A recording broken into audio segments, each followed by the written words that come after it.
Les meneurs, épisode spécial de la Saint-Patrick, c'est-à-dire le numéro 20. Pas vraiment rapport entre le 17 et le 20, mais on va faire un petit clin d'œil à Juraj Slafkovský. Aujourd'hui, on accueille Mike Tremblay, un grand podcasteur au Québec. J'ai hâte en tabarnak qu'on y parle, Kev. Obsession's going to be talent every time. You got all the talent in the world, but are you obsessed? Is it all you ever think about? Let's face it, it's you against you out there. When you walk on that court, you have to think, I am the best guy out there. I don't care if LeBron's playing. So let me ask you again. Do you love this game? Yeah. Let's go. We just gotta go hard. I go the hardest. I bring the pain. Not what you used to. It's all part of the game. Yeah, I just gotta go hard. I just gotta go hard.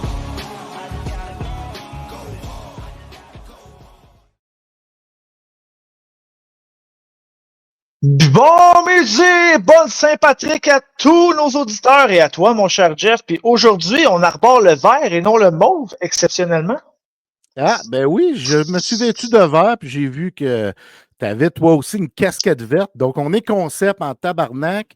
Bienvenue tout le monde au meneur pour cet épisode 20, épisode Juraj Slafkovský. Yes, puis la Saint-Patrick, d'un point de vue personnel, ça me touche parce que, tu sais, Mawn, M-A-W-N, comme ta blonde aime si bien le dire, c'est irlandais. Fait que c'est une fête que j'aime particulièrement, Jeff. Puis pas seulement pour la boisson, là, parce que ça, c'est très secondaire, mais pour tout ce que ça représente, tu sais, parce que les racines, c'est important dans la vie. Ben oui, check mes racines, moi, sont russes, un Viking, un Irlandais, puis, tu sais, on enregistre un dimanche, c'est la fête du Seigneur. Le Seigneur, qu'est-ce qu'il fait quand tu vas à la messe? Il boit du vin. Mais moi, j'ai décidé de boire de la bière en ce dimanche midi, parce qu'on tape le dimanche midi, mais vous écoutez le show le lundi midi.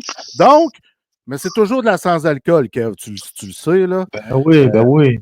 Brasserie par la microbrasserie, la Garnison, une Joker, une bière rousse. Elle est vraiment succulente. Puis ça fit, hein? Roux, vert. Chris, que je concept. Sans le savoir, Kev, je suis totalement concept. Ben, mais, hein, puis moi, je fais un temps. Je rends hommage à la Saint-Patrick avec ma petite tarte, mon petit café de midi. Puis, tu sais, je tiens à le dire, comme je l'ai dit cette semaine, je pense que t'es le plus beau de tous les hommes roux, mais ça a l'air qu'on reçoit le plus beau de tous les hommes là plus tard, hein, ça me semble. Ouais, j'ai hâte en tabarnak, sérieusement, qu'on y parle. Mike Tremblay, le supermatozoïde qui roule sa bosse dans le monde du podcast depuis, il me semble que ça fait 13 ans que son podcast existe. Ouais. Ma mémoire est bonne, il saura nous le dire tantôt, là, mais moi, c'est l'une de mes inspirations dans le monde du podcast. J'ai hâte en temps qu'on lui parle. Mais avant de se faire, évidemment, il faut se lancer dans l'entrée de jeu, Kev, parce que nos segments sont quand même là. Hein? D'entrée de jeu, le Chris de vrai, Mike Tremblay qui va être avec nous. Puis après ça, on va se faire notre petit segment habituel. Kev, du pimenton, puis on finit avec une vraie crise de claque à la gueule, Kev. Mais, hein, puis là, tu sais, nous autres, on est des podcasteurs, Mike en est un également, puis on a souvent affaire avec les réseaux sociaux, puis en plus, toi puis moi, tout le monde le sait, on est des blogueurs, on travaille dans le domaine du hockey, fait que souvent, on a affaire avec les réseaux sociaux, puis ça vient souvent avec une petite touche négative, on va se le dire, là. Ouais, moi, là, je vais te le dire, là, Kev, là, je suis tanné en tabarnak de Twitter maintenant appelé X. Je me mets tellement une grosse pression au sujet de Twitter. J'appelle ça Twitter encore parce que X, ça fait bizarre, me semble, quand on dit ça. Ouais, là, mais vraiment, ouais. Je me mets beaucoup trop de pression pour rien. Parce qu'on dirait qu'il faut que je commente tout le temps pour montrer que je suis là, que je suis présent. Mais qu'est-ce que ça peut crisser que je commente pas? Tu comprends-tu? Ouais. Qu'est-ce que ça peut déranger dans les faits? Moi, je me sers de cet outil-là, premièrement, pour ma job. Tu sais, je fais pas ça pour être connu, puis pour être partagé, puis à la base. Mais on dirait que je veux que ce soit ça. Je veux que mes posts roulent, je veux que mes posts soient likés. Puis là, quand il n'y a pas beaucoup de reach, ça me fatigue. Puis là, je me dis, les gens, vois-tu mes choses? Tu sais, un peu comment qu'on est, hein? Des perfectionnistes. On veut que tout soit beau, que tout soit vu. Mais je me rends compte là, que je me mets une pression inutile parce que je commande pas parce que je veux commenter. Tu comprends-tu? Je commande pour aller chercher un fame. Tu comprends? Mais ça donne quoi d'aller chercher un fame dans la vraie vie? J'ai pas besoin de ça dans ma vie, de commenter à outrance sur Twitter X pour aller me chercher un capital de sympathie puis que les gens disent Hey, Jeff, il est bon dans sa job. Je sais que je suis bon dans ma job. J'ai pas besoin que les autres viennent me le dire ou tu sais, fait qu'à un moment donné, je me suis dit, garde, j'aime même pas ça commenter sur Twitter. Pourquoi je le fais? M'arrêter de le faire. C'est mon outil de travail pour aller chercher nos sujets et ces choses-là. Ça, j'aime ça pour ça. Mais commencer à être actif sur ce réseau social-là, entre autres, ça me dit rien, man. Je le fais pas pour les bonnes raisons. Je commande pas pour les bonnes raisons. Tu comprends-tu? Ben oui. Non, je comprends. Je me force à le faire parce que je suis dans le domaine, puis je me dis, tous les autres blogueurs, journalistes le font. Il faut que je le fasse moi aussi, tu sais. Mais c'est pas les bonnes raisons. Je ne suis pas obligé de commenter. Moi, ça ne m'empêche pas de faire ma job. Puis mon but aujourd'hui, rendu à mon âge, puis depuis le temps que je fais ça, j'ai plus rien à prouver à personne, puis j'ai pas le goût nécessairement d'être connu à outrance partout.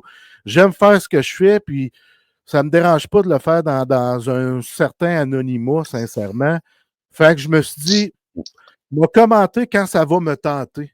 Moi, je pense que c'est ça la meilleure solution que je dois prendre, au lieu de me mettre une pression à me dire, là, il faut que je fasse au moins 5-6 publications sur X, Twitter aujourd'hui, parce que sinon, nanana, hey, écoute, là, c'est une pression inutile, là. Facebook, je commande quand ça me tente, fait qu'ils m'ont fait la même affaire sur Twitter X, Kev. C'est ça la petite parenthèse que je voulais faire concernant les médias sociaux qui sont lourds, mais dans le fond, c'est moi qui s'est met lourd, tu comprends? Ben oui, absolument. Puis on sait, X, Twitter, peu importe comment on l'appelle, là, c'est une plateforme extrêmement toxique. Tu regardes souvent la section des commentaires. Là, tu sais, oui, on a Facebook, Instagram, que c'est quelque chose aussi, mais j'ai l'impression X, c'est une petite coche au-dessus. Parce que tu sais, là-dessus, tu as vraiment de tout. Puis tu sais, n'importe qui peut shooter son opinion. C'est accessible à tout le monde à cause du reach, justement.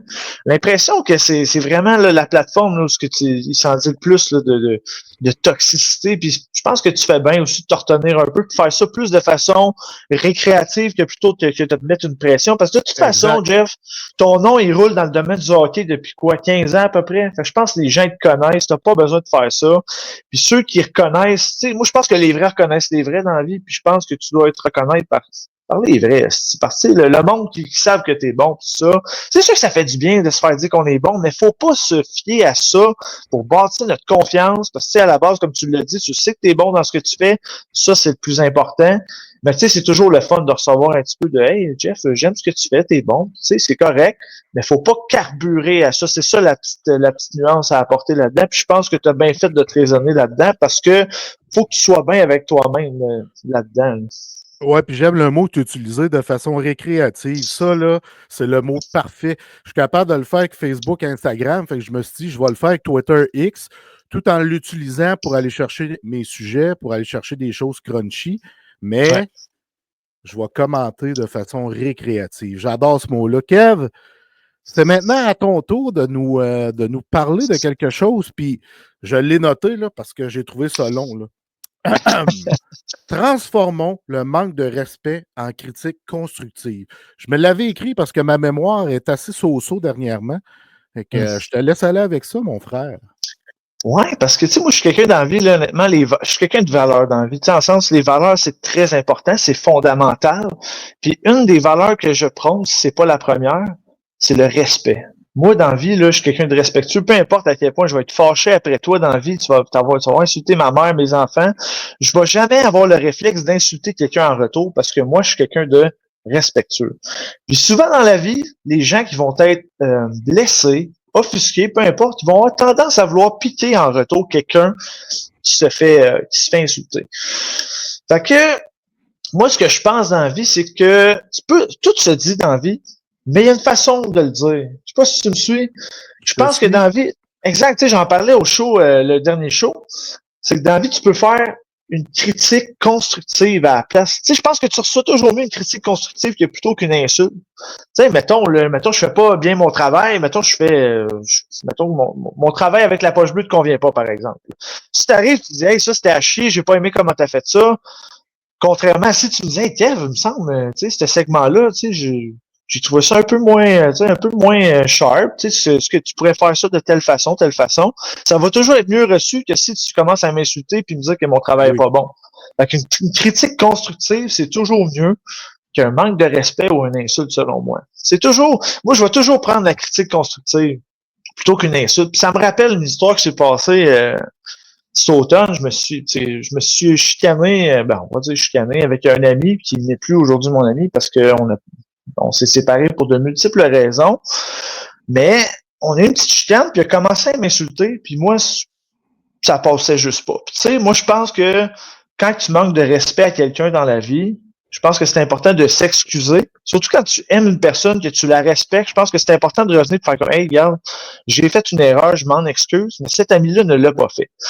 Fait que, tu sais, juste pour vous dire à quel point je prône le respect dans la vie, puis je suis très à cheval sur mes valeurs, cet ami-là aujourd'hui n'est plus dans ma vie. Tu sais, je sais que il s'est passé une multitude de choses qui font en sorte qu'il n'est plus dans ma vie, puis c'est pas juste cet événement-là qui a fait en sorte que, mais ça a comme fait déborder le vase.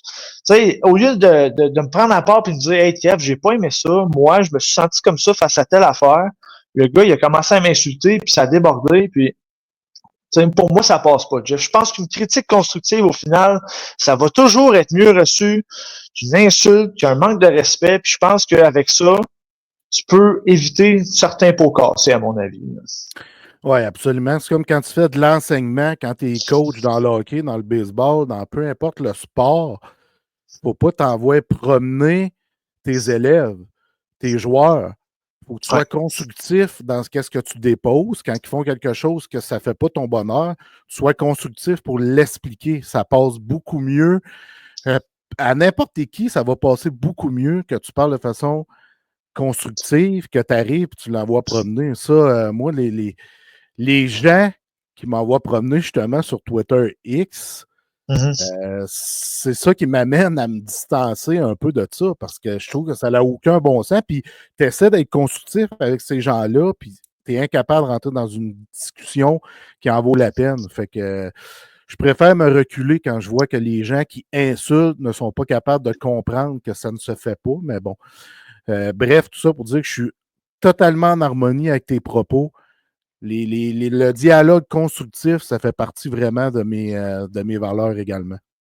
Ben oui, puis tu sais, tu regardes, mettons, là, on fait des articles à poche bleue, les gens sont pas d'accord, ça va souvent les affaires qui reviennent comme, est-ce d'article de merde, est-ce ci, est-ce ça? C'est-tu possible de dire, hey, je ne suis pas d'accord avec cet article, avec les propos de telle personne, moi, je pense ceci. C'est-tu possible, sérieusement, en tant qu'être humain en 2025? J'ai l'impression que c'est difficile. C'est pire que pire. C'est dégueulasse, sérieusement. On vit dans une société malade. Honnêtement, la société est malade, puis il faut que les gens se responsabilisent parce que c'est comme ça qu'on va s'en sortir ultimement. Mais c'est pas tout le monde qui est allumé sur la Switch, comme on dit. Non, exactement. Puis la meilleure chose à faire, c'est de côtoyer les gens bons, puis les gens beaux, puis les gens qui sont plus beaux que tous les hommes laids.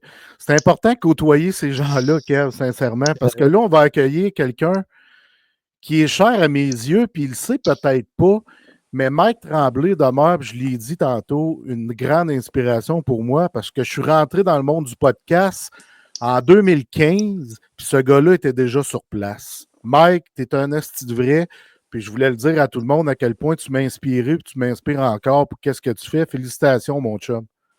Ben merci pour l'accueil, l'hommage, j'ai l'impression que je suis en train de prendre ma retraite, on est en train d'accrocher mon micro, mais bon, mais merci, c'est vraiment apprécié pour vrai parce que, tu sais, je l'entendais parler pendant votre intro, puis ça rejoint vraiment tout ce que je fais au niveau du podcast, au niveau de l'opinion, au niveau de la polarisation, le fait que les gens n'ont pas d'opinion, ils ont juste des émotions. Tu sais, je veux dire, c'est fou à quel point que mon travail est justifié, mon podcast est justifié quand j'entends des opinions comme les vôtres parce que les gens ne savent plus comment donner leur opinion. C'est le but de mon travail, c'est le but de sortir un peu ma sagesse, là, le petit peu de sagesse que j'ai acquis avec l'âge, puis démontrer aux gens que c'est encore possible de parler, de dialoguer, d'avoir une opinion, puis pas nécessairement une opinion assassine, une opinion, juste ta propre opinion. Essaye pas d'être quelqu'un d'autre, essaye pas d'être un GC ou d'un Tony. Essaye d'être toi-même. Sois juste toi, puis ça va bien aller, tu sais. Ben oui, absolument. Puis les vrais vont reconnaître les vrais, comme je disais d'entrée de jeu aussi. Tu sais, pas besoin de plaire à tout le monde ou à toute la planète X, comme on en parlait avec Jeff tantôt. Tu sais, il faut juste être soi-même, puis les bonnes choses vont arriver selon moi, si tu te respectes en tant que personne. Mais en même temps, je comprends Jeff qu'il a pris quelques pas de recul par rapport à ça. Tu sais, à un moment donné, il faut que tu te protèges aussi. Tu sais, je veux dire, c'est pas. Tu sais, les tapes dans le dos, là, on en a rarement, tu sais, quand on fait un travail comme ça.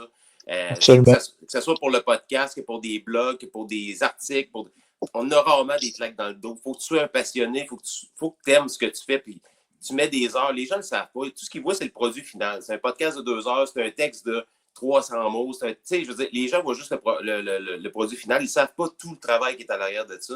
Puis c'est pour ça que c'est important des fois de s'en donner, même entre nous, des petites claques dans le dos, puis de se dire hey, bel job. Ouais. Hey, toi, tu m'as influencé. Toi, tu m'as aidé. Toi, ben, je te parle plus, il y a une raison. Tu me poseras la question si tu veux savoir pourquoi, mais il y a une raison pourquoi je me distance de toi. Tu es peut-être trop toxique. T'sais. Je veux dire, à un moment donné, il faut apprendre à se protéger parce que c'est rendu assez toxique là, autour de nous, là, surtout sur les réseaux sociaux. Là. Ouais, puis je suis content de parler de JC et Tony Marinaro. Là. JC a lancé un podcast dernièrement, puis il a souligné que Tony Marinaro était un pionnier qui était le meilleur dans le podcasting, puis tout. Puis tout de suite, moi, j'ai pensé à toi. J'ai dit, moi, c'est Mike Tremblay était là bien avant, puis c'est lui qui m'a influencé bien plus que tous les autres. Fait que c'était une autre petite pensée que j'ai eue envers toi, mon chum. Puis, quand je vois l'Avalanche du Colorado, parce que je veux qu'on rentre là-dedans avant de s'en aller vers quelque chose que tu as vécu lors des derniers mois, mais je veux qu'on parle de l'Avalanche. Je me suis tout le temps questionné, puis je pense que je ne te l'ai jamais demandé. Ton amour pour cette équipe-là, Chris, ça vient de où? Ben, des Nordiques. OK, t'es resté là, OK. Ouais, moi, je suis un fan des Nordiques depuis. J'ai vu, quand j'étais petit cul, j'avais peut-être 7 ans, Hunter éliminer le Canadien, là. Tu sais, je veux dire, okay. en série éliminatoire, en prolongation, j'ai vu le but de Stachny. Moi, j'ai suivi les Nordiques avec beaucoup d'amour. Pourquoi les Nordiques? Probablement comme pour contester un peu toute ma famille qui était toute canadienne là, chez moi. Là. On dirait que je voulais être le mouton noir de la famille. Puis j'aimais le chandail des Nordiques, j'aimais le fleur d'Elysée, j'aimais l'équipe, le fait qu'ils aient cherché des joueurs européens. D'habitude, dans la Ligue nationale à l'époque, c'était tout du jeu de couloir. Les Européens arrivaient puis ils se croisaient. Hey, les défenseurs étaient mêlés, mon gars. C'était beau à voir. J'ai développé un amour pour cette équipe-là. Puis évidemment, on connaît l'histoire, ils ont été vendus. Puis il y a un joueur qui s'appelle Joe Sakic que j'ai rencontré une fois dans ma vie, personnellement. C'est un des plus beaux jours de ma vie. Je ne pouvais pas le laisser partir au Colorado et pas continuer à le suivre. Donc, on dirait que je me suis dit, ça fait chier. Mais là, on va mettre ça à l'arrière de nous. On continue à encourager les joueurs, les athlètes. Je veux dire, la franchise continue. Ils ont même gardé les statistiques des Nordiques. Tu sais, des fois, quand une franchise déménage, ils ont toujours le choix de conserver les records de l'ancienne équipe ou d'éliminer ça, repartir à zéro. Ouais. Par respect, ils ont gardé les records de Stachny, les records de Goulet. Tu sais, je me sentais pas j'arrivais pas dans une équipe où je me disais, bon, c'est une nouvelle équipe. Non, j'avais l'impression que c'était comme l'histoire des Nordiques qui se poursuivait, mais au Colorado. Évidemment, ils ont gagné la Coupe lors de leur première année en arrivant là-bas. Là, c'est pour ça, mon amour de l'Avalanche. Il y a eu des hauts, il y a eu des bas. Ils ont eu de la difficulté avec leur reconstruction. Et là, ils sont dans un haut. Puis je suis bien content parce qu'on a eu des années quand même assez difficiles. Là, mettons, année 2008 jusqu'à 2014, 2016 peut-être. C'était difficile la reconstruction. Là, pas loin d'une dizaine d'années où ils faisaient série, des fois ils ne faisaient pas. Ils ont une année de 29 points avec Bednar, je pense, à un moment donné, avec l'équipe explose. Fait que l'engouement est revenu, heureusement, là, parce qu'ils ont décidé de travailler sur l'équipe et de bâtir autour de McKinnon au lieu de bâtir autour de Duchesne dans le temps, là, ce qui était le plan à l'époque. Là. Oui, puis on s'entend aujourd'hui, tu es récompensé en tant que partisan de l'Avalanche. C'est une très belle équipe. Les additions qu'ils ont faites à la limite des transactions. Moi, personnellement, je les vois en finale de la Coupe contre les Panthers de la Floride. Ça, c'est peut-être la prédiction facile, mais honnêtement, tu vois les deux clubs, puis ils vont jouer du hockey de série, ça va être très beau à voir. Puis moi, je voulais aborder, moi, j'ai fait un petit clin d'œil à Jonathan Drouin. Je sais que tu n'aimes pas particulièrement le Canadien, mais Jonathan Drouin, est-ce que même s'il a joué pour le Canadien, maintenant qu'il est un membre de l'Avalanche du Colorado, est-ce que tu l'apprécies un peu plus? J'imagine que oui. Moi, Drouin, je l'ai toujours apprécié parce que je savais que c'est un bon joueur. Puis je pense que le problème de Drouin, c'était vraiment sa préparation mentale. Je pense qu'il n'était pas à son maximum. Puis de jouer à Montréal, je pense que ça ne l'a pas aidé. Ça y a mis beaucoup de pression. Puis lorsque Colorado ont décidé d'aller le chercher, sais, je veux dire, c'est pas une surprise des joueurs du Canadien qui portent le chandail. Là. On peut parler de Patrick Roy, on peut parler de Mike Keane, de Lekonen, je veux dire, de Drouin. Il y a eu beaucoup de joueurs du Canadien qui se sont ramassés au Colorado. Andriy Ghetto, je ne sais pas si vous vous rappelez de lui. Ben là. oui, mais Il a joué à Rouen. Il a joué à Rouen, c'est sûr que Jeff, il va le connaître. Ben oui, c'est Ben ça, oui. exact. Hey, Ben, avant que tu poursuives, Sven Andrighetto, c'est mon joueur, c'était mon joueur chez les Huskies. Puis à un moment donné, il y a eu un encan silencieux pour les chandails roses. Puis là, le joueur signait le chandail. Fait que là, il fallait bider. Savez-vous combien que j'ai payé le chandail rose autographié? non. 1250 $. Seigneur. Ouais. Un vrai de vrai. Un vrai de vrai. Fait que 12-13 ans plus tard, j'ai toujours le chandail. Puis je suis fier de l'avoir. À cette époque-là, j'avais moyen, il faut croire. Je me suis dit, let's go, j'y vais. Une folie. Ben, c'est ça, un passionné. Je veux dire, il n'était pas de prix là, pour ça. Tu sais, je veux dire, si tu le vois, tu vois ta chance, la porte est ouverte, la fenêtre d'opportunité est là, t'embarques, puis tu dis, gars, cette chance-là, je l'aurais peut-être pas 2 fois, 3 fois. Tu sais. C'est comme quand l'Avalanche a gagné la Coupe, puis tu sais, je veux dire, j'ai été invité par la famille de Samuel Girard à aller à Robertval pour fêter le party privé avec la Coupe. Là. Wow. J'avais bien beau. Ouais, mais c'est à cause ça, c'est une longue histoire, c'est à cause du podcast, justement. Moi, j'ai fréquenté une fille, je vais vous raconter une petite anecdote vite. J'ai fréquenté une fille, pas longtemps, mais en tout cas, à un moment donné, un soir, je l'appelle, je dis, on se voit-tu? Elle dit non, elle dit, je vais aller voir le match des Remparts contre les Cataractes. Elle dit, parce qu'il va y avoir la tornade de Robertval. Là, j'étais comme, c'est quoi qu'elle parle, la tornade de... Là, je m'allais faire une recherche sur HockeyDB, mettons, database. Puis là, je vois ça, Samuel Girard, bon, tu sais, je vois sa grandeur. J'ai dit, ouais, ben, va être une tornade, je pense pas qu'il se rend dans la Ligue nationale, parce qu'elle le voyait déjà dans la Ligue nationale et tout et tout. Finalement, je regarde le draft, il est repêché par Nashville, je pense, 2e ronde, quand même assez haut. Là, j'étais comme, OK, il y a du potentiel. Fait que là, j'avais fait une demande d'entrevue. Puis je me rappelle encore pour le podcast du Spermatozoïde. Puis je me rappelle dans l'entrevue, j'ai dit, je trouve ça plate, parce que là, l'Avalanche était dans une période creuse. J'aimerais ça que l'Avalanche repêche des bons défenseurs offensifs, des bons joueurs qui veulent, puis comme de fait, il a été échangé à l'Avalanche, je pense, 1 an et demi ou 1 an plus tard. C'était très drôle. Puis là, sa famille, à cause j'avais fait une entrevue ou 2 avec Sam, puis il m'aimait bien. Il m'avait invité au party de la... justement, dans mon bureau, j'ai vu la photo, on le voit peut-être pas, là, mais avec la coupe puis Sam. Wow! Mais c'est magnifique. Tu sais, quand tu as trippé sur l'Avalanche, tu as connu l'Avalanche de 96, 2001 avec Raymond Bourque qui lève la coupe. Ça faisait 21 ans que j'attendais cette coupe-là. Là. Puis quand je l'ai vue, peut-être vous l'avez vu sur mes réseaux sociaux, ma fameuse photo où je fais un câlin à la coupe. Ouais. J'ai donné mon appareil à mon chum qui est avec moi, Pat. J'ai dit là, le gardien de la coupe est là. Je ne sais pas si j'ai le droit, mais mets-toi un petit peu à l'arrière, puis quand je vais m'approcher de la coupe, je vais juste y faire un câlin. Là. Je ne veux pas la soulever, je ne veux pas rien faire de mal. Là. Puis prends la photo le plus vite possible, je ne sais pas si j'ai le droit. Finalement, le gardien de la coupe m'a regardé, il avançait un peu, il a fait OK, il ne la soulève pas, il ne part pas avec. Et, fait que ça, c'est un des plus beaux jours de ma vie aussi. Là. Je ne remercierai jamais assez la famille Girard de m'avoir invité, d'avoir vécu ça. Là. C'était magnifique. J'espère qu'on va répéter l'expérience cet été, justement, si on gagne la coupe.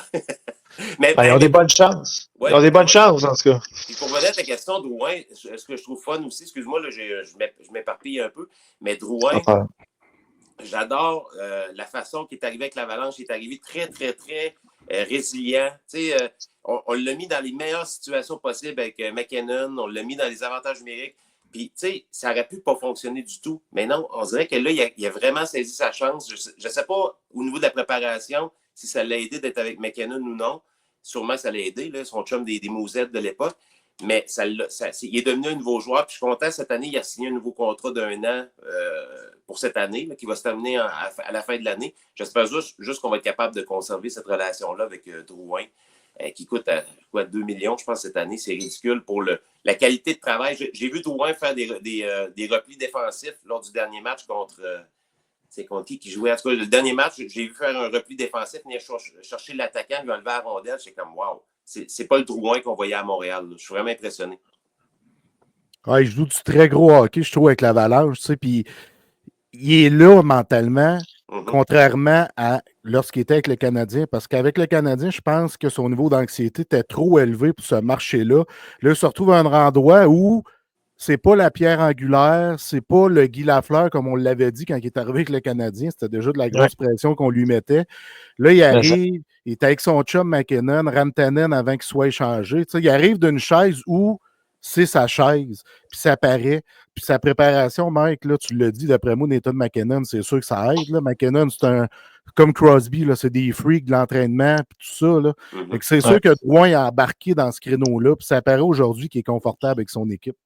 Moi, j'aurais de la peine qu'il signe ailleurs, mettons, à la fin de la saison, mais s'il y a une offre, un renouveau, là, un gros contrat qui se présente à lui dans une autre équipe qui décide de signer, bien, je vais être content que ces Québécois-là aient réussi à se replacer dans le bon moule puis qui en profitent, mais ça serait une perte pour l'Avalanche quand même.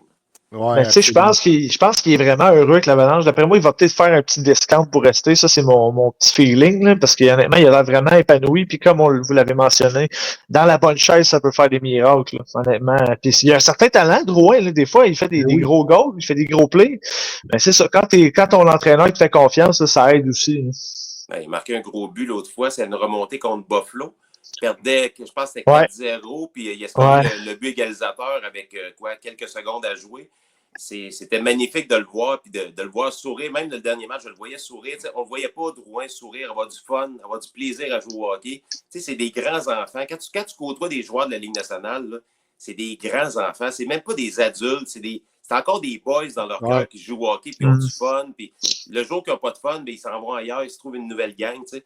Mais Drouin, on le voit, puis je suis un peu d'accord avec toi, ce que tu disais, peut-être qu'il va, peut-être pas un discount, mais peut-être un genre de 3 millions par année au lieu d'aller chercher peut-être un 4,5, 5. Il va peut-être aller chercher, pas trop gourmand, mais être sûr d'être dans la bonne équipe encore une fois pour avoir une chance pour la Coupe, parce que la fenêtre de l'Avalanche là, joue à peu près à 3 ans pour la Coupe encore, là, à peu près, là, avec la signature de leur gardien, avec McKinnon à long terme.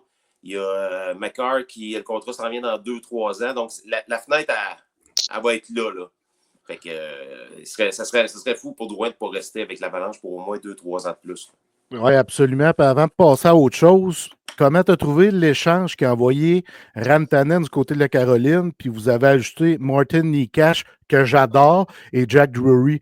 Moi, je trouve que c'est, personnellement, là, je me rends compte aujourd'hui, tabarnak, il est bon en esti Necas, puis sa vitesse, elle match bien avec Nathan McKinnon. Moi, c'est ce que j'aime de ce duo-là.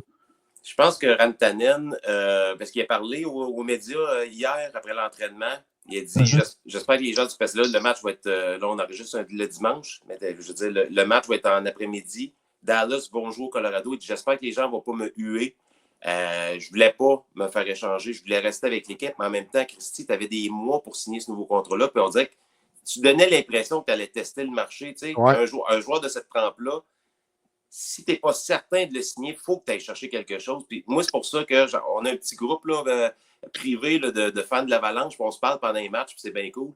Puis, tu sais, je le disais aux gars, les gars disent non, moi, je ne suis pas prêt à le voir partir. Je suis sûr qu'on va quand même essayer de le re-signer avant le 1er juillet. Là, j'étais comme, ça vous tente vraiment de prendre une chance? Tu sais, si on a une fenêtre d'aller chercher 2 bons joueurs qui peuvent nous aider, ou 3, plus des draft picks, tu sais, il faut le faire. C'est une business aussi. Tu sais, oui, je comprends l'émotion. Le gars, on l'a drafté, on l'a développé. C'est un joueur, on va le dire, c'est un marqueur hors pair. Au niveau de son éthique de travail depuis 2 ans, je le trouvais un peu plus lazy. Je le trouvais plus... oui, en attaque, super dominant.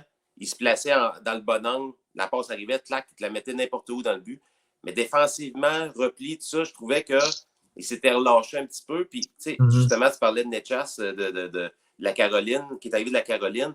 C'est un gars qui va travailler. Il va patiner, il va venir aider les défenseurs. Il est plus actif. Moi, je le trouve plus vivant sur la patinoire. Exactement. Puis, en plus, on a été chercher Drury qui vient solidifier leur 3e trio. C'est le bottom 6 d'Avalanche, là, je vais vous dire une chose, ça faisait pitié. Là, on vient de le solidifier avec la transaction avec Boston, avec Drury qui est arrivé. Je pense qu'on a tout ce qu'il faut en place pour avoir une bonne équipe pour les séries éliminatoires. Je suis confiant cette année, mais en même temps, on ne sait jamais ce qui peut arriver en série. Là. Exact. Mais écoute, là, on parle de hockey depuis un certain moment, mais tu sais, dernièrement, en fait, je pense que c'est un peu pour ça que Jeff y avait pensé à toi. Tu as fait un très, très gros cheminement au cours des derniers mois. Puis tu sais, t'en parlais sur ta page, puis j'ai trouvé vraiment ton post très inspirant. Puis justement, tu as été amené à mettre un genou au sol dans les derniers mois. Puis tu sais, ça me fait penser un peu à Jonathan Drouin. Peut-être qu'il t'a inspiré de près ou de loin dans ton processus. Mais est-ce que tu serais à l'aise de parler un peu de ça, tu sais, justement, de ton cheminement des derniers mois face à une grosse dépression, de ce que j'ai compris, que tu as vécu dans ta vie? c'est pas, je peux pas qualifier ça comme une grosse dépression, mais tu sais, pour faire une histoire, tu sais, pour faire un peu la prémisse de comment c'est arrivé, c'est au niveau de mon travail. Travail que je vous dirai jamais où est-ce que je travaille parce qu'il y a des gens qui m'aiment pas et ils veulent me nuire. Mais j'ai changé de département à mon travail, puis j'ai accepté un mandat qui n'est pas plus payant, mais qui a beaucoup plus de responsabilités. Puis moi, au hockey, j'étais pareil. Dans les sports, tu sais, j'étais un gars qui refuse jamais un défi. Je refusais jamais de dropper les gants, je refusais jamais rien. J'ai pas peur des défis. Puis je me dis, ça sert à quoi de vivre si c'est toujours le confortable puis la routine. Puis... Donc, j'avais accepté ce défi-là.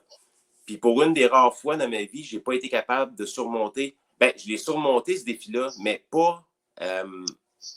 j'avais pas la gratification personnelle. Tu sais, des fois, tu finis ta journée, puis souvent, tu as les travails au bureau, tu finis ta journée, tu fais comme « Yes, je suis content de ma journée, ça a bien été, ça a été fonctionnel, ça a été productif, j'ai réglé des dossiers. » Mais là, à chaque jour, je regardais ma production, puis je faisais comme « Je suis donc ben poche. » Là, ça a commencé comme ça. Graduellement, là, je me suis mis à plus devenir le Mike Tremblay fonceur, le Mike Tremblay qui défonce des portes puis qui n'a pas peur de rien. Puis là, je commençais à avoir un doute, puis là, je commençais à penser à mon âge. Je commençais à penser peut-être à changer de job. Puis là, à un moment donné, je me rappelle encore le 28 août, c'est la veille de ma fête. J'arrive devant un dossier. Ça bourdonne dans ma tête. Je fais comme, c'est compliqué. Qu'est-ce qui se passe? J'ai l'impression que je ne suis plus capable de respirer. Là, c'est comme une espèce d'angoisse qui a monté. Puis là, heureusement, j'étais chez nous, je n'étais pas au bureau. Tu sais, on voit des fois dans les films le monde qui marche, puis c'est comme embrouillé, puis t'es comme étourdi, puis il cherche comme une porte de sortie. Là. C'était ça. Là. J'étais dans mon bureau ici, là en bas, là, mon bureau de podcast puis de travail. Puis là, je montais les marches, puis j'avais hâte d'arriver en haut. J'ai dit, je vais-tu perdre connaissance? Finalement, j'ai juste tombé à genoux. Pour de vrai, là, j'ai tombé à genoux devant le divan, je me suis accroché sur le divan. Puis là, ma femme est arrivée, puis elle a comme fait, ça va? Je dis, non, ça va pas. Là, ça va vraiment pas. Le niveau d'anxiété, d'angoisse, il est en train de me paralyser. Là. Tu sais, c'était pas drôle. Là. Fait que j'essayais de communiquer avec mon médecin de famille depuis quand même assez longtemps pour discuter de ça avec lui. Les médecins de famille, c'est rendu difficile de leur parler. Fait que j'ai été obligé d'aller au privé. Payer 200$, puis j'ai été au privé. J'en ai discuté, puis elle a dit là, on va te sortir de là pour au moins 1 mois. On va commencer à parler avec des thérapeutes. Puis là, c'est là que je me suis rendu compte que j'avais sorti de ma... C'est pas toxique le travail, c'est vraiment moi qui n'étais pas capable de livrer la marchandise à ma façon, à mon goût. Puis elle dit, on va sortir de là, puis on va refaire ton solage. On va retravailler ton solage parce que là, tu es en train de tomber, puis il ne faut pas que tu tombes plus bas. Parce que je n'étais pas à l'étape, comme tu disais tantôt, une grosse dépression. Tu sais, une grosse dépression, tu n'as pas le goût de manger, tu n'as pas le goût de vivre, les enfants t'énervent, ta femme t'énerve. C'est même pas ça, là. Je me disais juste, à 49 ans, je suis encore en train de changer de carrière, vous me dites que c'est pas pour moi, puis je vais m'en aller ailleurs. Puis je doutais de mes compétences, puis de mon énergie, puis de mon travail. Puis aussitôt que le doute s'installe, là, c'est jamais facile. T'sais, avant, je surpassais ça, le doute, mais là, non. On dirait que je n'étais même pas capable de surmonter ça. Puis pour faire une histoire courte, après des mois de travail sur moi-même, recommencer à me regarder dans le miroir, parce que j'avais arrêté de me regarder dans le miroir. Je me trouvais cerné, je me trouvais plus laid que le plus beau des hommes laids, mais c'est pas peu dire. mais pour de vrai, au mois de décembre, le médecin m'a dit « on va y aller avec la médication. » Parce que moi, je suis contre ça, la médication, j'en prends déjà pas mal, puis j'ai une génétique de merde. J'ai dit « je me semble que je ne suis pas un fou, je suis pas... » Non, il dit « ça va bien, mais ça va juste t'aider à ralentir le hamster dans ta tête. » Puis là, finalement, c'est là que j'ai été résilient. J'ai dit « fais tout ce que tu veux. Moi, je veux juste m'en sortir. » Puis à partir de ce moment-là, là, ça a débouché. Puis au mois de mars, j'ai commencé à travailler la semaine dernière. Mais s'il y a un message à comprendre de tout ça, c'est pas d'attendre d'être au fond du baril pour demander de l'aide. Il y en a de l'aide. Il y en a de l'aide. Des fois, ça coûte de l'argent, malheureusement. Là. C'est pas tout le monde qui peut peut-être se permettre ça. Mais des fois, ça vaut la peine d'investir un 200$ pour parler à quelqu'un, lui dire que ça va vraiment pas. Je t'ai pas rendu aux idées noires, mais juste dire, peux-tu me prendre la main et me sortir de là? Juste le temps que je reprenne mon respect et que je reprenne le contrôle sur mes émotions. Puis ça a été ça, mon cheminement. La fierté mange un coup dans ce temps-là. Et comme ma femme me disait, malade, la fierté, ça sert à quoi? Ouais, absolument rien. Puis ta fierté, elle va revenir quand tu vas te relever. Tu vas être fier de toi. Tu t'as mis un genou au sol. Chris, tu t'es relevé avec panache, avec aplomb. Puis tu es allé consulter quelqu'un. C'est-tu la première fois que ton corps ou ton cerveau t'amenait à consulter quelqu'un? Aussi intensément que ça, oui. Je me rappelle quand j'ai commencé ma vie d'adulte, mettons, tu sais, quand tu commences à travailler dans l'année vingtaine, là, tu commences à avoir des responsabilités, tout ça. Ouais. J'avais une petite drop, puis tu sais, je m'avais donné un peu de médication, mais tu sais, jamais comme ça. Là. Ça, je me suis entêté à me dire, je suis capable, je vais le faire. Puis là, quand ça fait des mois que tu te dis que tu n'es pas bon, puis ça ne marche pas, puis tu sais, la valorisation, je l'avais de mon équipe, tu sais, les gestionnaires, mon équipe de travail, hey, lâche pas, ça va bien, les chiffres montent. C'est moi. Je finissais mes journées, je me sentais comme une, excuse-moi l'expression, mais comme une marde. Je suis comme, c'est que je fais là. Tu sais, je vais aller, je sais pas, je vais aller faire d'autres choses de plus constructif. Je vais aller déneiger des cours pendant l'hiver. Je sais pas, mais je vais faire de quoi qui va me valoriser, mais c'est ça. Là, mettons, là, sur une échelle d'1 à 10, j'étais à peu près à 3. Tu sais, là, je sentais vraiment que la débarque, là, j'arrivais vraiment à 0. Puis c'était le temps que je tende la main, mais tu sais, ça a pris quand même. Les genoux m'ont scié. Ça a pris quand même cet avertissement-là physique. C'est ça. Parce que je tombe pas facilement. Je me faisais mettre en échec par des gars 2 fois plus gros que moi, je tombais pas. Là. Mais ça, là, je te le dis, Jeff, je vous le dis, là, c'est comme. Les genoux m'ont lâché. Là. Même ma femme a pensé que j'étais en train de faire une crise de cœur quand elle m'a vu tomber à genoux. Elle a dit, Chris, je t'ai jamais vu comme tomber Ton comme corps, une man. loque. Ah oui. Ton corps t'a parlé parce que des fois, notre cerveau, justement, Chris, ça se peut pas, je me plante, pas moi. Je suis un tough, je suis ci, je suis ça. Mais là c'était trop. Fait que ton corps, il t'a donné un shape, il t'a dit, hey, Mike, réveille, là, Chris. Là. Ouais. Tu sais, je suis vulgaire dans ce que je dis, mais tu comprends. Là, notre corps, souvent, il nous parle. Moi, c'est arrivé dernièrement, je me suis ramassé à l'hôpital pour une pierre au rein, mais mon corps me parlait pour certaines choses. C'est comme ça que je l'ai vu. Fait que c'est ce qui a fait ton corps aussi, puis c'est une bonne chose. Il l'a fait au bon moment, jusqu'avant qu'il soit trop tard. Là. Ouais, puis comme je disais, j'ai une génétique de merde. Fait que moi, j'ai passé là, dans des revues médicales. L'Université Laval m'ont passé sur le corps, essayer de comprendre qu'est-ce que j'avais pour finalement terminer en disant ben, c'est génétique. Que tu manges n'importe quoi, ça va quand même jouer sur ta génétique. Parce qu'au niveau des triglycérides, qui jouent au niveau du pancréas et tout, la moyenne des personnes normales, c'est 2-3. Moi, à un moment donné, je me suis rendu à 66. Ça a monté. Ouais, j'aurais pu faire une pancréatite. Les médecins ne comprenaient pas. Là. J'ai fait des prises de sang, ça ressemblait à du quick là, avec leurs tests. Là. Ils n'en revenaient pas. Ils n'en revenaient juste pas. Puis j'ai été hospitalisé. Ça, c'est en août de 2020. Puis ça a été un bon wake-up call à la base pour faire plus attention à comment manger, comment boire. J'aime les bières de microbrasserie et tout. Puis là, j'étais rendu à une étape quand j'ai commencé ma dépression à plus boire. Plus, tu comprends-tu? Là, je m'en allais dans un tourbillon où je ne jouais pas juste avec ma santé mentale, je jouais avec ma santé physique aussi. Tu sais, je te vois prendre ta petite bière, là, je suis content que tu l'apprécies et tu as du plaisir. Mais moi, là, petite bière, là, c'est bien rare là, que je peux me permettre ça. Là. Les fins de semaine, j'en prends une en écoutant le hockey, là, mais c'est ça, là, à cause de cette génétique-là. Je m'en allais vraiment vers la spirale du bas, puis j'avais juste le goût, je sais pas, j'avais juste le goût de trouver des béquilles de toutes les façons parce que je me sentais pas bien. C'est pour ça que j'ai tendu la main, puis je le dis, je le répéterai jamais assez. Je pense même écrire une conférence là-dessus à un moment donné, dire aux gens, attendez pas d'être dans le bas fond, ça va pas monter plus vite. Là. C'est pas parce que vous arrivez carrément dans le fond que ça monte plus vite, c'est pas vrai. Le plus tôt possible que tu demandes de l'aide, le plus rapidement possible que tu vas arriver en haut. Ouais. Ben oui, puis là, tu parles d'aide, j'imagine qu'il y a eu t'as eu un bon réseau de soutien là-dedans, j'imagine des amis, de la famille, puis j'imagine, t'as-tu eu comme tu parlais de Drouin tantôt, t'as-tu eu des inspirations qui t'ont fait comme, OK, regarde, je pense que c'est le temps de demander de l'aide parce que telle personne, là, si lui est capable de le faire, moi aussi je suis capable de le faire, ça l'a aidé, lui, fait que pourquoi pas moi, tu sais? Je te dirais que j'ai pas été, je te l'ai dit, en décembre, on dirait que j'ai comme accepté beaucoup de choses pour finalement aller plus vite et m'en sortir, mais je te dirais que hier, j'ai pris une bière justement avec mon père, là, je parle de bière. Puis mon père, il était fâché parce qu'il dit j'ai appris sur Facebook que tu n'allais pas bien. Puis il dit je t'appelais, on se parlait au téléphone, ça. Il dit pourquoi tu m'en as pas parlé? Ben, j'ai dit c'est ça la fierté, c'est ça. Donc, tu sais, tu me parles d'inspiration, tu me parles de. Oui, mes amis proches, là, j'ai mes 4-5 amis vraiment très, très proches de moi, ils étaient au courant, ma femme était au courant, mais on dirait qu'encore là, la fierté faisait que j'en parlais pas ouvertement. Il y a juste le 31 décembre, j'ai fait mon bilan de l'année, j'en ai parlé un peu. Puis quand j'ai terminé mon cheminement, j'ai dit à ma femme, ce serait-tu trop que je. Elle dit, ça fait du bien, fais-le. Écris-le sur Facebook, puis ça peut inspirer des gens. Ben, soit l'inspiration. Ben, moi, je ne suis pas du genre à aller lire des gens qui pourraient m'inspirer ou quoi que ce soit. Moi, j'étais vraiment mindé à faire mon chemin, y aller pas le plus rapidement possible, le plus efficacement possible pour me sortir le plus rapidement possible. Mais non, je ne me suis pas inspiré de Drouin ou de d'autres gens, mais il y a quand même des amis qui ont pris le temps de me parler, de me livrer des super bons conseils. Puis c'est probablement les mêmes que je vous répète là aujourd'hui. Là, parce que quand tu es dedans, quand tu es dans le trou noir, tu ne vois pas les conseils, tu ne vois pas le positif, tu ne vois pas le. C'est eux autres qui t'inspirent, tes amis. Puis ils te disent, gars, s'il y a quelque chose, on est là. Oui, mais quoi encore? Mais appelle-nous. Puis là, à un moment donné, je les appelais, puis ils me disaient, ouais, ben oublie pas, blablabla. Ah, OK, ouais. Puis, j'ai eu des amis autour de moi qui m'ont aidé là-dedans. Puis c'est nécessaire. C'est nécessaire. Faites pas comme moi. Là. Si vous avez besoin d'en parler, puis vous avez besoin d'inspiration, allez la chercher.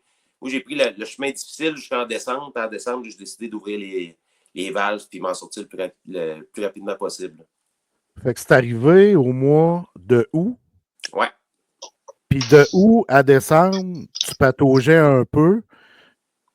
Si je comprends bien dans ce que tu dis, tu pataugeais un peu, mais au mois de décembre, tu t'es dit c'est assez. Mais de août à décembre, tu as fait quoi, mettons? As-tu fait quelque chose de concret ou tu te reposais puis ces choses-là?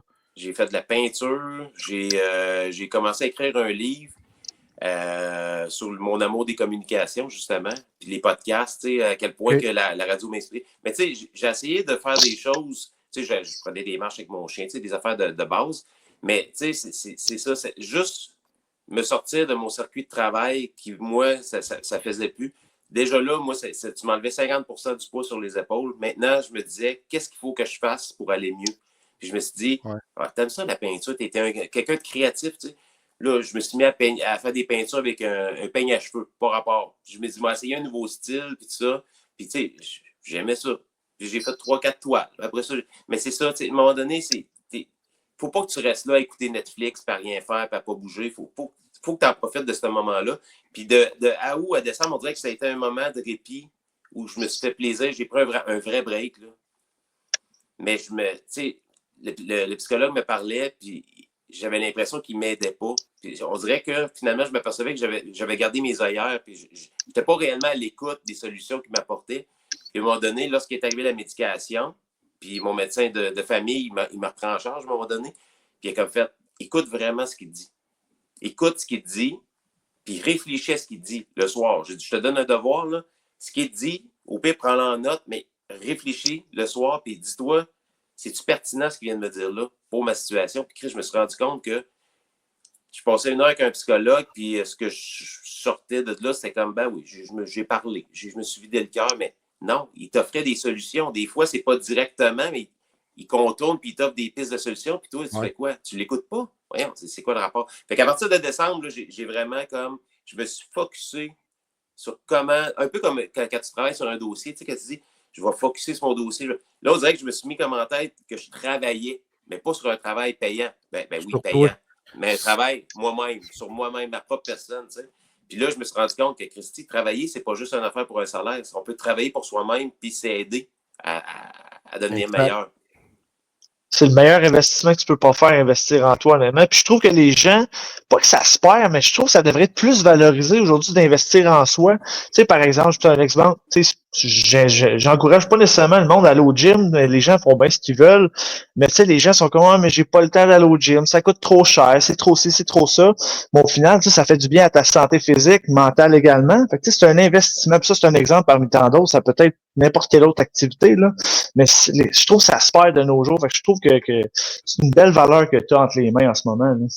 Oui, puis le podcast, je le dis souvent, c'est thérapeutique. Là. Je veux dire, moi, chaque semaine, tu me comprends, mais c'est ça, tu sais, je veux dire, je fais un podcast d'opinion, c'est jamais facile. Là. Quand je parle je les appelle souvent les influenceurs, des gens qui décident de manipuler les gens contre le gouvernement. Tu sais, ils utilisent des personnes bien fâchées contre le gouvernement, les taxes, les ci, les ça. Puis eux autres, en retour, ils demandent des dons, puis ils demandent des ci, des ça. Moi, j'aime bien ça, les attaquer, puis leur dire, Chris, si vous êtes vraiment là pour le peuple, faites-les donc gratuitement. Tu sais, comme aujourd'hui, il ne m'a pas payé. Là. Si je peux inspirer une personne, puis je le fais gratuitement à vouloir s'en sortir, ben, je ne demanderai pas des dons, je ne demanderai pas des... mais de parler de ça, puis ça, le podcast, je ne l'ai pas arrêté. Pendant ma pause de 6 mois, j'ai demandé à mon médecin, est-ce que je peux continuer le podcast? Il dit, ça te fait du bien, continue. Ah ouais? OK. Puis ça a été ma thérapie.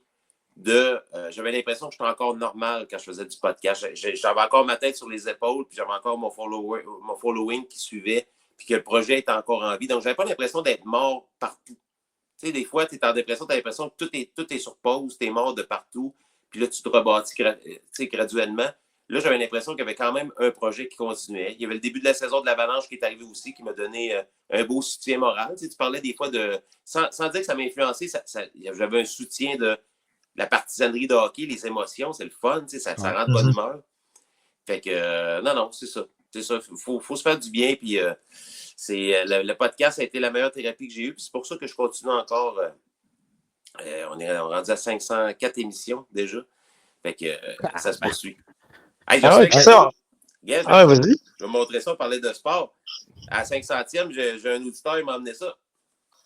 Oh, Aïe, ouais. ça c'est malade. C'était écœurant. Marqué Tremblay, là, vous allez le voir à l'envers. Tremblay, numéro 500.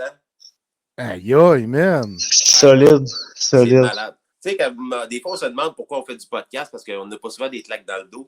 Ça, des cadeaux de même, c'est inestimable. Là, ouais. Ça vient du cœur, littéralement. Hey, tu regardes les chiffres, maintenant, chaque semaine, tu dis, Chris, il y a tant de personnes qui m'écoutent, qui prennent le temps de downloader mon podcast, puis prennent le temps d'écouter mon émission. Ouais. Je veux dire, c'est un privilège qu'on a d'avoir un micro, puis de pouvoir, notre génération, de pouvoir faire du podcast, puis de livrer nos émotions, livrer nos passions. Comme vous autres, c'est les sports, là, parler de santé mentale. C'est important. C'est important de pouvoir le faire, comme je le disais tantôt, c'est comme une thérapie. Puis c'est sûr que directement ou indirectement, ça l'aide des gens. Pendant la pandémie, j'avais fait le Supermatozoïde. Le monde était comme à la maison, il y avait des couvre-feux, il y avait des... À 400e, j'avais fait un podcast devant le public, puis le monde venait me voir, puis me donnait la main, puis me serrait dans leurs bras, puis disait, hey, tu sais pas à quel point ça nous a aidés pendant la pandémie. C'est comme, calisse, payez-moi plus, je veux pas d'argent, c'est ça. Exact. On aide des gens, d'une façon ou d'une autre. Fait que c'est le plus beau, la plus belle passion au monde, je trouve, le podcasting. Je suis très d'accord. Puis, tu sais, Jeff et moi, on en parle tout le temps. On dirait, tu sais, des fois, on est moins sharp les journées. Mettons le matin qu'on est censé tourner comme Chris. Aujourd'hui, je fais le moyen. On tape, puis après, on est comme Chris. Ça nous a donné du gaz. Tu sais, ça s'explique pas. C'est comme respirer, on dirait. Ça se fait tout seul. C'est vraiment, comme tu as dit, c'est inestimable. Puis, on est vraiment privilégié de faire ce qu'on fait. N'est-ce pas, mon Drouin? Très privilégié. Puis, on est chanceux d'avoir Mike avec nous qui vient nous parler de tout ça. Puis, tu disais tantôt, tu as recommencé à travailler. Tu te sens comment? Mais ça super bien. Vraiment, ben, tu sais, je veux dire, mon travail ont été fins parce qu'ils m'ont ramené à mon ancien département. Donc, mon gestionnaire m'a dit, on le sait que le nouveau département, tu n'étais pas bien là-dedans. On va t'aider à rebâtir ton salaire. Je retourne dans ton ancien. Puis après ça, ben, s'il faut te bouger quelque part autre, ben, on va regarder. Mais pour l'instant, concentre-toi sur ta santé mentale, ta santé physique. Tu sais, j'ai eu beaucoup d'aide. C'est vraiment une place qui est inclusive, qui est bienveillante. Là. Je suis chanceux pour vrai. Là. Puis c'est pour ça que j'ai eu un retour la semaine passée. Là. J'ai fini ma semaine avec le sourire. J'étais fatigué, mais j'étais souriant. Puis ça faisait longtemps que je n'avais pas fini une semaine de travail en souriant. Puis ça m'a fait du bien, là, pour vrai. En fait, cette semaine, j'avais le goût de partir sur une fête incroyable. Dire, hey, on fête ça, on boit. Non, on va se calmer. Il faut faire attention à son pancréas. Mais non, c'est ça. C'est positif. Puis c'est là qu'on voit que la nature humaine est toujours là quand on a besoin. C'est pas vrai que tout le monde est méchant. Ils ont compris que c'était pas une place pour moi, que ça m'a rendu malade. Puis j'ai même pas eu besoin de quémander ou quoi que ce soit. Ils me l'ont fait sur un plateau d'argent. J'ai comme fait, merci. Merci. Puis je vais revenir lundi, puis je vais être content de revenir. Puis c'est exactement ce qui s'est passé. Puis moi, je me questionne, moi, sur quelque chose. OK, on en a parlé une couple de fois, puis on a parlé avant le show, je n'ai parlé avec Jeff. Ton slogan, le plus beau de tous les omelets, de où est-ce que ça vient? C'est une bonne idée, honnêtement, parce que quand les gens vont entendre cette phrase-là, ils vont penser à toi. De où est-ce que ça t'est venu, cette idée-là? Ça vient de l'époque de Jonquière au cégep, parce que, évidemment, je jouais au hockey là-bas, puis, tu sais, mes chums étaient tous beaux. Puis, pas que je me considère laid, mais c'était tous des beaux gars, des beaux athlètes. Puis, ils pognaient tous plus que moi. Puis, à un moment donné, je me suis tanné. Puis, il y a une fille, tu sais, je l'avais approché. Puis, je sentais l'intérêt était moyen. Puis, j'ai dit, gars, de la merde. C'est la prochaine que je vais aborder. Je vais lâcher une connerie, n'importe quoi. Puis, je suis sûr qu'en la faisant rire, ça va peut-être m'aider, tu sais. Finalement, je me suis présenté. Je dis, salut, mon nom, c'est Mike. Je suis le plus beau des omelettes de la planète. À partir à rire.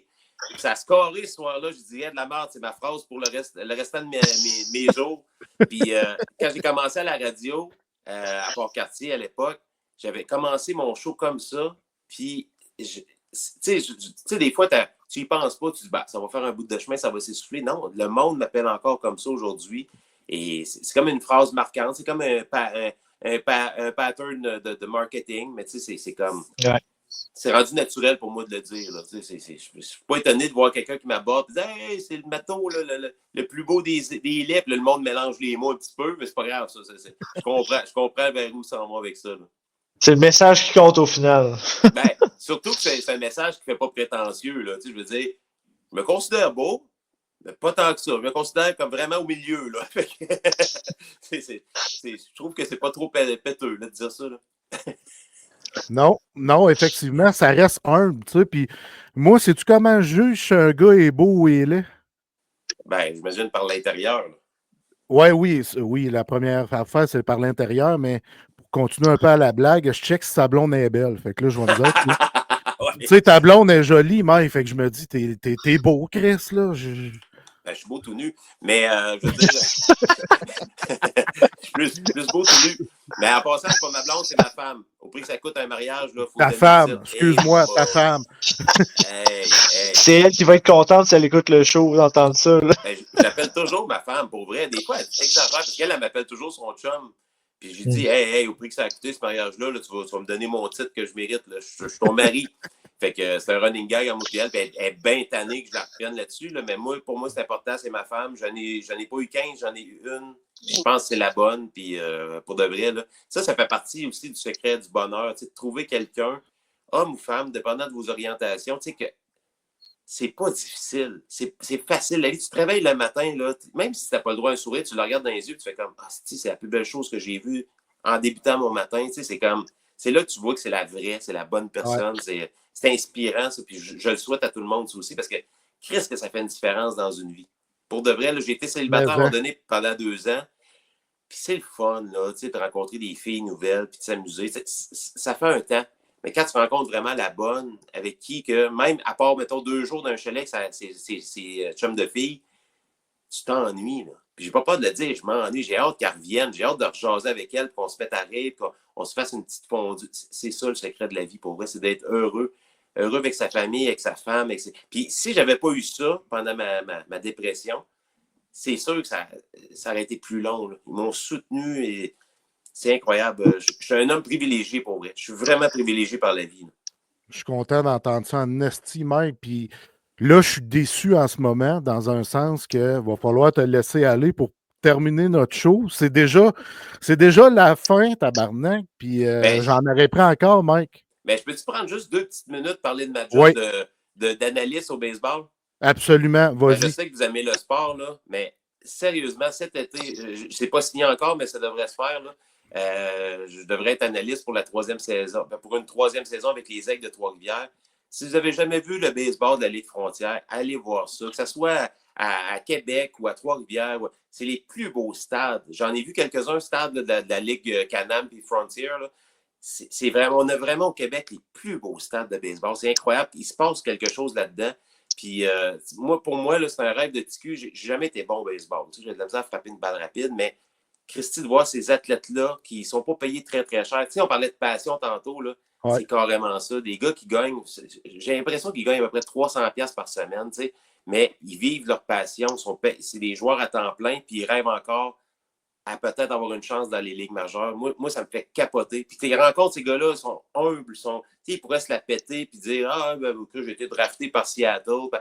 Pas en tout. Ils sont contents d'être là. Ils sont contents de rencontrer les fans.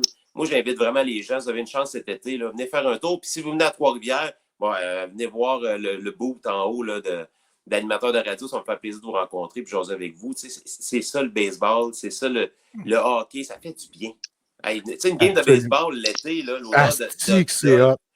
en plus, c'est du gazon naturel, ça sent bon, une belle journée d'été. La terrasse 2 heures avant le match, tu prends une petite bière avec tes chums au soleil, comme ça, tu reprends ta place. Ah, c'est incroyable. J'adore ça. Je suis allé voir les Aigles il y a 7-8 ans avec 2 de mes amis de Trois-Rivières, puis j'ai trouvé ça extraordinaire pour vrai. Là, puis je conseille aux gens d'aller voir ça. C'est du Christ de beau calibre.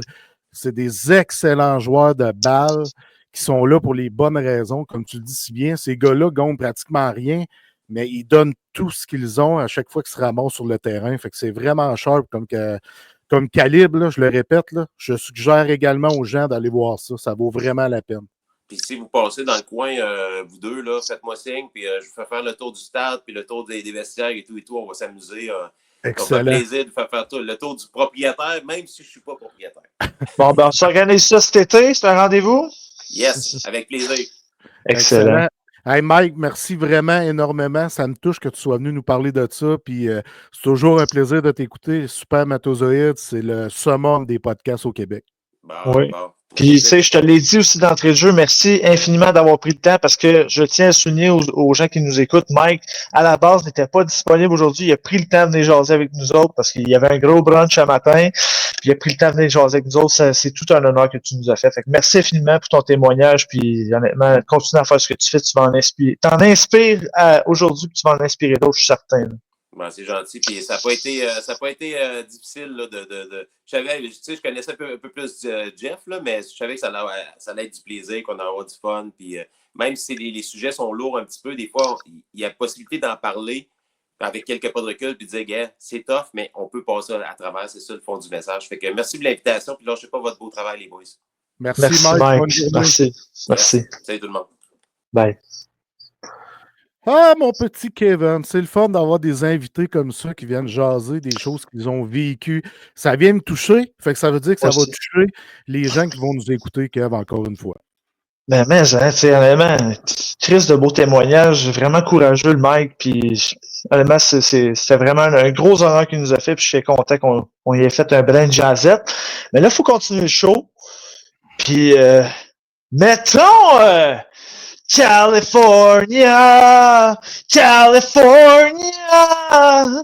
que tu connais la chanson? Non, mais moi, ma chanson favorite de la Californie, c'est California Love de Dr. Drew. Il y en a une couple de California dans le paysage musical, mais bon, on ne s'aventurera pas là-dessus. Puis mettons la Californie. Écoute, Los Angeles, c'est notre ville à ma blonde et moi. Pour vrai, là. Tu sais, c'est un rêve d'y aller. Puis il y a 3 ans, c'est pour ça que j'en parle aujourd'hui, parce que ça fait 3 ans exactement qu'on est allé en voyage en Californie pour aller voir notre band, notre groupe fétiche qui s'appelle, notre groupe favori d'amoureux qui s'appelle Pennywise, un vieux groupe punk qu'on écoutait dans les années 90, qu'on écoute toujours aujourd'hui. Ils donnaient 8 spectacles, si ma mémoire est bonne. Chaque album de Pennywise qu'ils ont fait à chaque soir dans un endroit qui s'appelle le AMP Garden. C'est un genre de petit stade. Il rentre à peu près 650 personnes. Mais nous, on s'est payé 3 jours de Pennywise. Il y avait toujours des groupes invités avant le show Pennywise. On est allé avec un groupe d'amis. On s'est loué un R&B. C'était dans le temps de la COVID. Fait qu'il a fallu faire plein de tests avant de partir. Plein de tests rendus en Californie. Il fallait se trouver un endroit pour aller se faire tester pour la COVID. Une fois arrivé là, fait qu'on avait tout cédulé ça. C'était crissement sharp. Puis, tu sais, ce qui me fait rire, Kev, c'est que les gens, ouais, mais Pennywise, cette année-là, Pennywise venait au Québec. Il faisait une couple de festivals au Québec. On est allé les voir même dans les festivals au Québec. Là. Les gens, ouais, mais ils viennent ici, Pennywise. Ouais, mais le trip, c'est d'aller voir Pennywise chez eux, en Californie, à LA, chez eux, jouer chez eux, puis jouer des albums complets, ce qu'ils n'ont jamais fait. Tu sais, tu avais un album complet, mettons, le mercredi, un autre album le jeudi, un autre album le vendredi. Fait que c'était ça le concept de Pennywise. Puis ça a été extraordinaire. Puis on a eu la chance d'aller passer une journée à la piscine du chanteur de Chaser, un groupe de punk qui nous fait triper. On a passé l'après-midi là. Puis, tu sais, je parlais avec lui avec mon anglais approximatif. Puis il me disait que sa vie, c'est toujours lazy, puis pas compliqué comme ça. Là. C'est toujours comme ça en Californie. Là. C'est fou. Puis souvent, les tunes qu'ils vont écrire, ça parle de la liberté. Living for today, vivre le moment présent. Peaceful day. Je te dis des titres de tunes de Pennywise qui veulent dire vivre le moment présent, vivre ce qu'on vit aujourd'hui, vivre la vie qu'on veut vivre. Fait que c'est un peu ça le concept de Pennywise, le concept du punk rock. On a vraiment, vraiment, vraiment capoté. Puis là, on veut y retourner un jour, c'est sûr. C'est vraiment notre ville. On va là, t'oublies tout, Kev. La vie est complètement différente de chez nous. Tu sais, t'as pas vraiment d'hiver, t'as pas le stress fou qu'on peut voir à Montréal ou tout ça. Fait que tu sais, tu tombes vraiment comme dans un autre mode de vie, là. C'est incroyable. C'est un mode de vie que j'aimerais vivre à tous les jours, pour être bien franc, là. Moi, c'est ça. Tu me dis, toi, Jeff, c'est quoi ton mode de vie? C'est le mode Californie, le mode LA. C'est ça, le mode de vie que j'aimerais atteindre un jour, puis je sais que ça va arriver. Fait que bref, la Californie, LA, LA, là, c'est ma ville, c'est beau, ça sent bon, je trippe. Fait que c'est pour ça que je voulais te parler de ça. Ça fait 3 ans aujourd'hui, notre voyage. C'est mon plus beau voyage c'est le plus beau voyage de ma vie. C'est un voyage extrêmement marquant que j'ai fait avec ma femme. Fait que je suis vraiment, vraiment choyé d'avoir vécu ce rêve-là. Ben écoute, honnêtement, j'ai eu un petit moment d'excitation quand tu m'as dit que tu voulais parler de la Californie, parce que pour moi aussi, écoute, on se l'est dit souvent, toi puis moi, la Californie, ça représente énormément, ça représente beaucoup pour moi aussi. Honnêtement, si tu avais une place où ce que tu me demandes, hey, c'est où tu voudrais voyager dans la vie? Ben moi, c'est la Californie, principalement Los Angeles. Pour moi, la Californie, ça représente tellement de choses. Je suis un grand fan de tout ce qui est cinématographique. Puis si on sait, Los Angeles, c'est la place où les célébrités habitent, que beaucoup de tournages se font. En plus, moi, je suis un grand amateur de palmiers. Je sais pas, on dirait que ça m'apaise de voir un palmier. Ouais. Je trouve que c'est... Tu sais, j'ai pas eu la chance d'en voir un, malheureusement en Californie, mais c'est dans mes plans de voyager là-bas éventuellement. Mais je sais pas, un palmier, on dirait que ça m'apaise beaucoup. Fait que pour tout ce que ça représente, la Californie, puis en plus, je suis un fan des Ducks d'Anaheim. Anaheim, c'est en Californie, à 20 minutes de Los Angeles, une petite banlieue à côté. Fait que tu sais, il y a plusieurs choses. En plus, les Lakers de Los Angeles, LeBron James, Kobe Bryant, ça représente plein de choses de la Californie. Donc, vas-y, t'as l'air de vouloir changer. Ouais, mais je m'en souviens plus, j'ai perdu l'idée. Ah, c'est ça, je voulais dire. Okay. Concernant le palmier, ben, la Californie, ça représente le palmier pour toi. C'est apaisant. Je te le dis, là, moi, j'en ai pas revenu à quel point je voulais pas revenir. C'est complètement... Puis tu sais, moi, je travaillais, à cette époque-là, je travaillais pour Fanadien avec toi. Fait que moi, je me levais le matin avant les autres, je faisais mes textes, puis après ça, tu pognais le relais, là. Je peux travailler de n'importe où. Je travaillais, man, en Californie sur mon portable, sur une table dehors au gros soleil, man. C'est ça, la vie, Calis. C'est ça. C'est comme ça que la vie doit être vécue. Pour vrai, pour moi, là. Ma best life, c'est ça, là. Ben ouais, avec raison. Le taux de vitamine D, toi qui kick, ça devrait être écœurant. J'espère qu'on aura la chance de le vivre ensemble un jour. J'aimerais ça, en tout cas. Ça serait le fun. J'aimerais ça en estime aussi. Puis mettons ton oncle Dave. Hey, sérieusement, là, il y a tout le temps de personnes dans ton entourage, puis je vais parler à cœur ouvert avec authenticité parce qu'on est ici pour ça au meneur. Honnêtement, il y a tout le temps de personnes dans notre entourage, OK, que tu le regardes et t'es comme, cette personne-là, c'est une cause perdue. Il n'y a rien à faire avec lui. Tu sais, honnêtement, je pense qu'on a toute une personne comme ça dans notre vie. Mais honnêtement, je me disais ça de mon oncle Dave, si je suis honnête avec moi-même. Là. Je me disais ça de lui là, pendant longtemps. Écoute, c'est une personne qui était... on dirait que c'est une personne qui avait... Comment je pourrais dire? On dirait qu'il avait pas avancé dans sa vie, je trouvais. Tu sais, mettons... Mon oncle à 18 ans, mon oncle à 40 ans, on dirait que c'était la même personne. Tu sais, mentalement, là, on dirait qu'il n'avait pas évolué. Puis tu sais, c'est pas méchamment ou quoi que ce soit, ce sont les faits de mon optique à moi. Mais honnêtement, dans les derniers mois, là, il a fait un travail colossal sur sa personne. Là. Tu sais, j'y ai lancé le pot, là, quelques secondes, là, j'y lance les fleurs. Mon oncle était beaucoup dans la consommation de drogue, d'alcool, tu sais, je rentrerai pas dans les détails, il y avait une très forte consommation, puis là, peut-être, je pense, c'est 9-10 mois, il a commencé à faire du meeting, puis ça a changé sa vie. Puis je l'ai vu, ça faisait 2 ans à peu près, je l'avais pas vu depuis que je m'étais séparé de la mère des enfants. Honnêtement, c'était pas la même personne. Je l'ai vu la semaine passée, là. La façon qu'il parlait, de la manière qu'il pensait, il avait accumulé une certaine sagesse. Honnêtement, puis tu sais, on est la Saint-Patrick aujourd'hui, tu sais, probablement qu'il aurait peut-être voulu consommer, je sais pas, de l'alcool ou peu importe. Tu sais, puis j'avais une petite pensée pour lui aujourd'hui, surtout parce que les membres, tu sais, la Saint-Patrick, c'est significatif, puis que tu sais, on est Irlandais, puis tout ça. Fait que je me dis, j'ai une pensée pour lui aujourd'hui en cette Saint-Patrick, parce que justement, il a fait tout ce travail-là, puis man, il m'a vraiment impressionné, sérieux. Tu sais, des fois, des fois, ça prend juste une petite switch, quelqu'un qui te prend par la main puis qui est comme, regarde, on va avancer ensemble. Mais tu sais, il y a eu une couple de personnes qui ont fait ça pour lui, ils l'ont pris par la main puis l'ont aidé à cheminer. Puis, sérieusement, je le regarde. La semaine passée, on parlait ensemble, j'étais comme, Chris, puis je lui ai dit avant de partir, avant qu'il s'en aille, j'ai dit, man, Dave, continue à faire ce que tu fais pour vrai, t'es vraiment sur la bonne voie, tu m'impressionnes beaucoup.